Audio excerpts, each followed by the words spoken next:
Rajnagar BJP रे गोष्ठी कंदल देखा मिली जहाँ वर्तमान समय एक गुरुत्वपूर्ण खबर।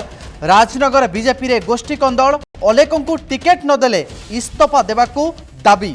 इस्तफा देबे हजार हजार कर्मकर्ता।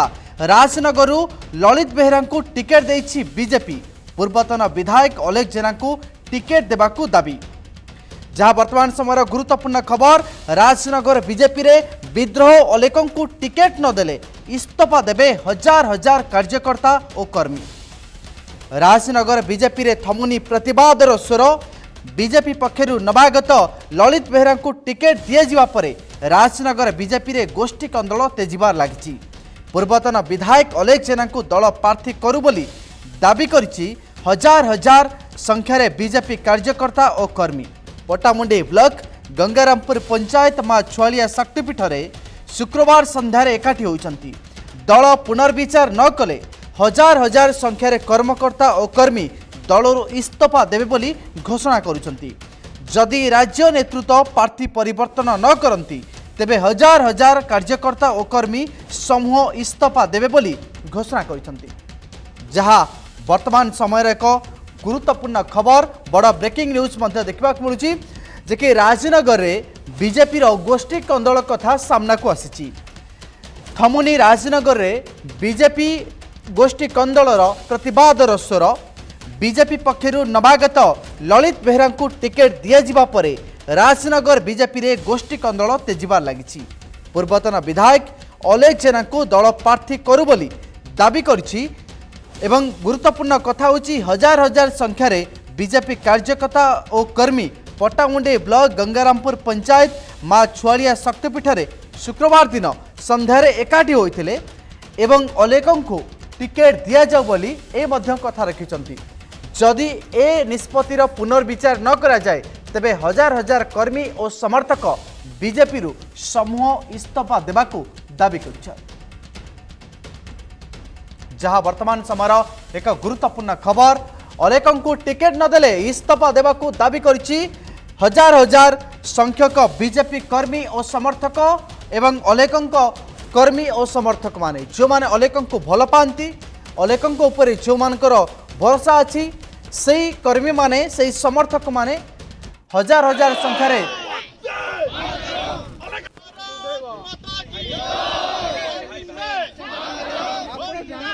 जो वर्तमान समय जो गुरुत्वपूर्ण खबर सामना को आसी आपण माने विजुअल देखिछंती।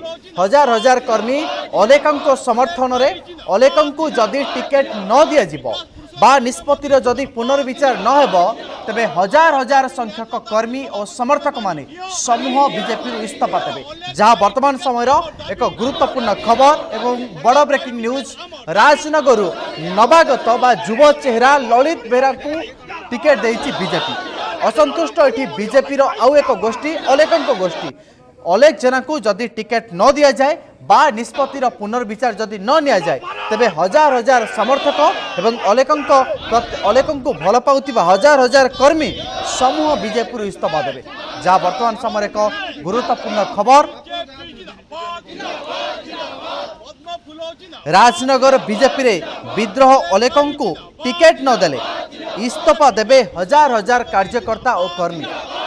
जहाँ वर्तमान समय एक गुरुत्वपूर्ण खबर जे कि गंगारामपुर माँ छुआलिया पीठ में अलेकू हजार हजार समर्थक कर्मी मानकर एकजुट देखा मिलता एवं गोटे नारा शुभीला अलेकू टिकेट दि जाऊ अलेख बीजेपी रु आउ थे प्रतिद्वंदिता करंतु। सबुठारु गुरुत्वपूर्ण कला या भितर बीजेपी नवागत ललित बेहरा को टिकेट देछि। राजनगर निर्वाचन मंडली पाई ध्रुव साहू को कड़ा टक्कर देवाई बीजेपी जो रणनीति करिछि नवा चेहरा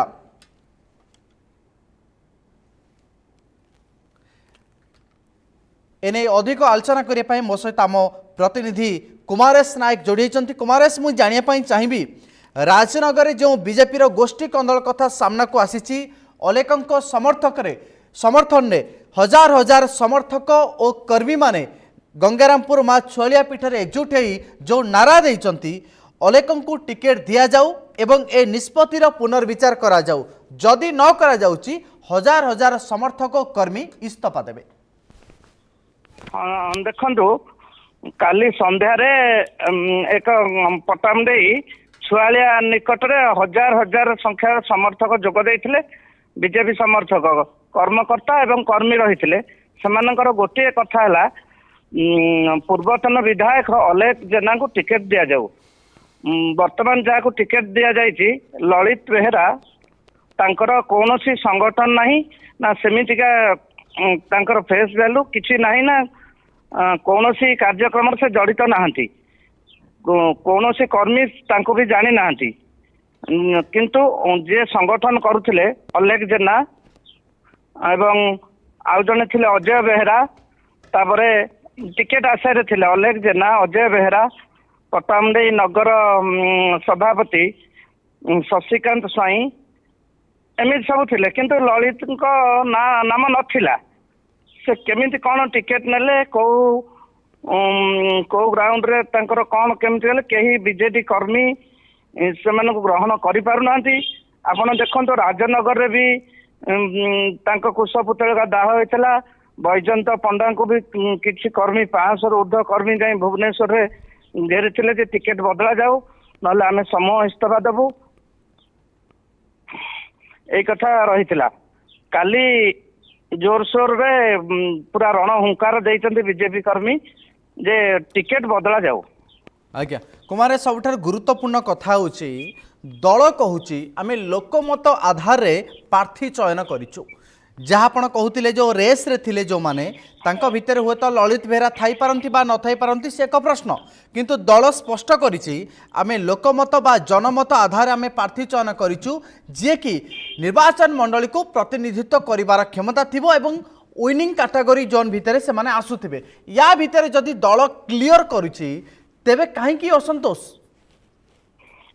କିନ୍ତୁ ଲାଗୁନି ରାଜନଗର ନିର୍ବାଚନ ମଣ୍ଡଳୀରେ ସେମିତି କିଛି ଦଳ କଥା ପୂରଣ କରିଛି ବୋଲି। କାହିଁକି ନା କେବେ ବି ସଂଗଠନ ସହିତ କୌଣସି ସଭା ସମିତିରେ ଲଳିତଙ୍କୁ ଦେଖାଯାଇ ନାହିଁ। କେବଳ ବ୍ୟାନର ପୋଷ୍ଟରରେ କାମ ଚଳିବନି। କୌଣସି ସଭା ସମିତି ଏମିତି ଗୋଟେ ମାନେ ଆମର ଯୋଉ ବିଜେପିର ଯୋଉ କାର୍ଯ୍ୟକ୍ରମ ରହିଛି ତା ଦେହରେ କେବେ ବି ଲଳିତଙ୍କୁ ଦେଖାଯାଇ ନାହିଁ। ଆଜ୍ଞା, ମୁଁ ଯଦି 2019 ନିର୍ବାଚନ କଥାକୁ ଆପଣଙ୍କ ଆଗରେ ଦୋହରେଇବି, 2019 ନିର୍ବାଚନରେ ଧ୍ରୁବ ସାହୁ ଜିତିଥିଲେ, ପାଖାପାଖି 78,000 ଭୋଟ ପାଇଥିଲେ ଏବଂ ଅଂଶୁମାନ ଦ୍ୱିତୀୟ ସ୍ଥାନରେ ଥିଲେ, ପାଖାପାଖି 60,000 ଭୋଟ ପାଇଥିଲେ। ଅଲେଖ କୁମାର ଜେନା ତୃତୀୟ ସ୍ଥାନରେ ଥିଲେ, ମାତ୍ର 26,000 ଭୋଟ ପାଇଥିଲେ। ସବୁଠାରୁ ଗୁରୁତ୍ୱପୂର୍ଣ୍ଣ ଫ୍ୟାକ୍ଟର ହେଉଛି ଯେତେବେଳେ ଅଂଶୁମାନ କଂଗ୍ରେସ ଛାଡ଼ି ବିଜେଡିରେ ମିଶିଛନ୍ତି, ଧ୍ରୁବ ସାହୁଙ୍କ ସହ ମିଶିଛନ୍ତି ଏବଂ କେଉଁଠି ନା କେଉଁଠି ଲାଗିଛି ଅଂଶୁମାନ ବିଜେଡିରେ ମିଶିଲା ପରେ ବିଜେଡିର ଶକ୍ତି ବଢ଼ିଛି। से जगह जदि बीजेपी गोष्ठी कंदल कथा सामना को आसूची बा अलेख जेना रणहुंकार दौरान तेबे दल जो नुआ चेहरा को सामना को आनी तेबे एटी तो निर्वाचन एक तरफा निर्वाचन हो।